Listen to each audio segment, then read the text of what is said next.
Hello everyone, welcome to Lucky Education. और आज हम देखेंगे क्लास 12th की पॉलिटिकल साइंस। चैप्टर है आपका रीजनल एस्पिरेशंस। ठीक है, और बुक है आपकी politics in India since independence. तो इसका एक टॉपिक है नॉर्थ ईस्ट। नॉर्थ ईस्ट में क्या रीजनल एस्पिरेशंस है, यहाँ के लोगों की क्या डिमांड है, आज़ादी के बाद यहाँ पे क्या सिचुएशन रही। तो फिलहाल तो हम इंट्रोडक्शन देखेंगे, बाकी इसके कई सारे टॉपिक है इसमें, बीच बीच में उन टॉपिक्स को भी हम डिस्कस करेंगे। फिलहाल हम देखते हैं कि नॉर्थ ईस्ट क्या है, नॉर्थ ईस्ट में कौन कौन से स्टेट्स आते हैं, नॉर्थ ईस्ट में क्या क्या प्रॉब्लम्स हैं उन लोगों की। ये सारी चीज़ें एक इंट्रोडक्शन लेने की कोशिश करेंगे। ठीक है, in the north east regional aspirations reached A turning point in 1980s। Regional aspiration, यहाँ पर भी यहाँ के लोगों की कुछ इच्छाएं होती हैं। वो जो इच्छाएं कब जाहिर होकर आती हैं, या मतलब एक टर्निंग पॉइंट कब ले लेती हैं, 1980s वाला जो दौर था, यहाँ पर बहुत ज़्यादा मतलब मेजर चेंजेस देखने को मिलते हैं नॉर्थ ईस्ट में। पहली बात तो ये नॉर्थ ईस्ट क्या है। नॉर्थ ईस्ट में पहली बात तो ध्यान रखना, 7 स्टेट्स आते हैं जिनको हम पॉपुलरली बोलते हैं 7 सिस्टर्स। अभी 7 स्टेट कौन कौन से, पहला है, आज की डेट में बात करूँ मैं तो पहला है अरुणाचल प्रदेश, फिर आता है आपका नागालैंड, मणिपुर, मिजोरम, त्रिपुरा, मेघालय, आसाम। ये 7 स्टेट आते हैं नॉर्थ ईस्ट में। ध्यान रखना, सिक्किम नॉर्थ ईस्ट में इसमें इसको कंसीडर नहीं करते, तो सिर्फ ये 7 स्टेट्स को कंसीडर करते हैं। ठीक है, कैपिटल पे अगर हम देखें, अरुणाचल प्रदेश की ईटानगर है, नागालैंड की कोहिमा है, मणिपुर की इम्फाल है, मिजोरम की आइजोल है, त्रिपुरा की अगरतला है, और मेघालय की शिलोंग है, और आसाम की दिसपुर है।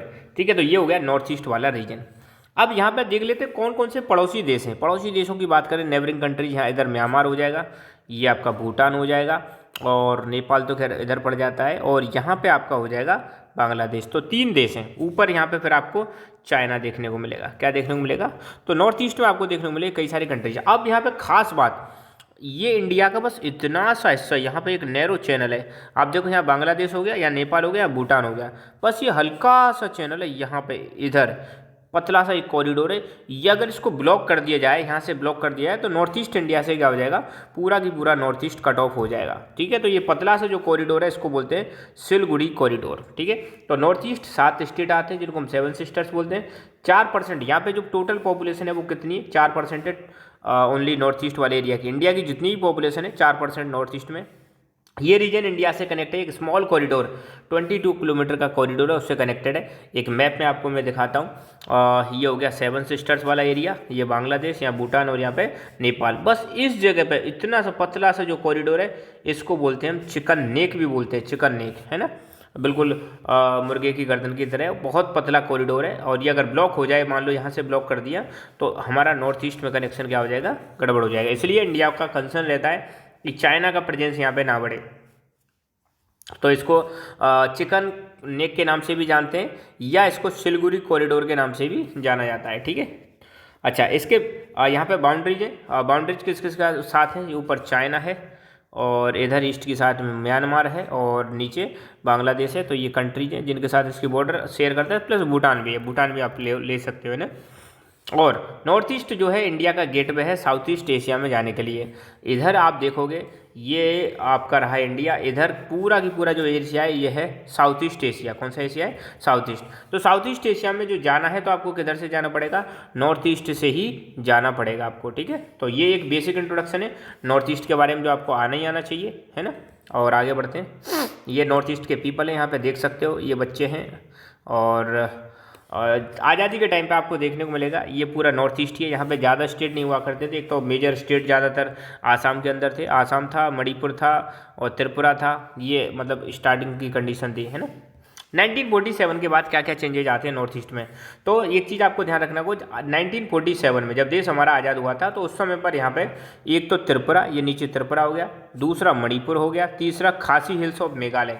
ये 3 जगह ऐसी हुआ करती थी जो प्रिंसली स्टेट थी। ध्यान रखना, त्रिपुरा, मणिपुर, खासी हिल्स ऑफ मेघालय, त्रिपुरा, मणिपुर, खासी हिल्स ऑफ मेघालय।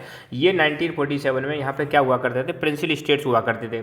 फिर 1963 में नागालैंड बनता है। नागालैंड कब बनता है, 1963। मणिपुर, त्रिपुरा, मेघालय, मणिपुर, त्रिपुरा, मेघालय, इनको क्रिएट किया जाता है 1972 में। मिजोरम और अरुणाचल प्रदेश को सेपरेट कर दिया जाता है 1987। मिजोरम और अरुणाचल प्रदेश 1987 में सेपरेट हो जाते हैं।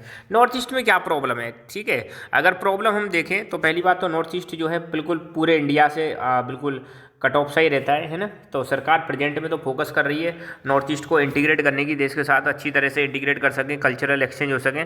और प्रेजेंट में तो सरकार ने एक मिनिस्ट्री भी बना दी अलग से, है ना। तो जो मतलब लोग आफ्टर करती है किसकी नॉर्थ ईस्ट के बारे में ध्यान देती है। खैर उस समय क्या समस्या थी, तो after the partition of India this region has become a landlocked region and its economy was affected. ये आप देखो आज़ादी के बाद ये रीजन कैसा हो जाता है, बिल्कुल लैंड लॉक तो था ही। तो उसकी दूसरी बात, यहाँ की इकोनॉमी पर भी फर्क पड़ता है। इंडिया से अलग था, लैंड लॉक रीजन है, बिल्कुल चारों तरफ से मतलब बंद है, तो इससे इकोनॉमी पर फर्क पड़ता है, आना जाना आसान नहीं था। दूसरी बात, ये इंडिया से पूरी तरह से कट ऑफ था, तो इसलिए यहाँ पे डेवलपमेंट भी कम देखने को मिलता है। अगर ये नॉर्मल ऐसे बिल्कुल खुला होता तो आसानी से जा सकते थे, आ सकते थे। तो जाने का एक ही रास्ता, आपको यूँ जाना पड़ेगा कहीं भी जाए तो, इसलिए थोड़ी सी यहाँ पे आने जाने की भी समस्या रहती है। Many states in this region faced problem of migrates from neighbouring states and countries. यहाँ पे ज़्यादातर स्टेट्स में एक समस्या है, आस पड़ोस के देशों से लोग यहाँ पे आ जाते हैं, प्लस नेबरिंग स्टेट से भी लोग माइग्रेट करते हैं। और वीक कम्युनिकेशन होने की वजह से नॉर्थ ईस्ट और इंडिया में यहाँ पे एक सीरियस पॉलिटिकल इशू बना रहता है, और यहाँ के लोग ऑटोनॉमी की डिमांड करते रहते हैं। ठीक है, तो ये सिलगुड़ी कॉरिडोर है, आप देख सकते हो बिल्कुल पतला सा जो कॉरिडोर है, इसको चेक करने के सिलगुड़ी कॉरिडोर के नाम से जानते हैं। और ये पूरा एरिया क्या है, नॉर्थ ईस्ट है, जिसमें बहुत ज़्यादा गड़बड़ी रहती है। अच्छा, नॉर्थ ईस्ट में मेनली अगर हमें पढ़ना है नॉर्थ ईस्ट को, तो इन 3 टॉपिक्स में हम स्टडी कर सकते हैं। नॉर्थ ईस्ट में मेनली 3 प्रॉब्लम है। Number 1, demand for autonomy, autonomy के लिए डिमांड हो रही है। ऑटोनॉमी में क्या होता है, एक अलग से थोड़ा सा इंडिपेंडेंस दे दी जाती है, कुछ स्पेशल पावर्स दे दी जाती हैं चीज़ों को मैनेज करने के लिए। एक तो यहाँ पे डिमांड चलेगी, हमें ऑटोनॉमी दो, हमें ज़्यादा पावर दो। मूवमेंट फॉर सिसेशन, 2 जगह पे तो यहाँ पे ऐसी हालत थी, मिजोरम और नागालैंड, मिजोरम और नागालैंड। यहाँ पर तो यहाँ के लोग कहने लगे कि हमें यार अलग कर दो, बिल्कुल हम तो अलग देश बनाएंगे। ये समस्या थी यहाँ पे आज़ादी के बाद। अपोजिशन टू आउटसाइडर्स, यहाँ पे बाहर से जो लोग आ रहे हैं उनका क्या किया जाता है, विरोध किया जाता है। तो ये 3 मेन प्रॉब्लम है। अब आने वाली वीडियोज में ध्यान रखना, एक एक प्रॉब्लम पे हम एक एक वीडियो बनाएंगे ताकि आराम से इन चीज़ों को समझ सकें। पहले हम ऑटोनॉमी की डिमांड देखेंगे, फिर सिसेशन वाला मूवमेंट देखेंगे जो आपका मिजोरम और नागालैंड में चला था, और फिर आउटसाइडर्स की प्रॉब्लम देखेंगे। ठीक है, तो ये नॉर्थ ईस्ट के बारे में जनरल इंट्रोडक्शन हमने आज कवर कर लिया है, ये जो आपको अच्छी तरह से आना चाहिए। ठीक है, सो आज के लिए बस इतना ही। Thank you so much, keep learning, keep enjoying and God bless you all.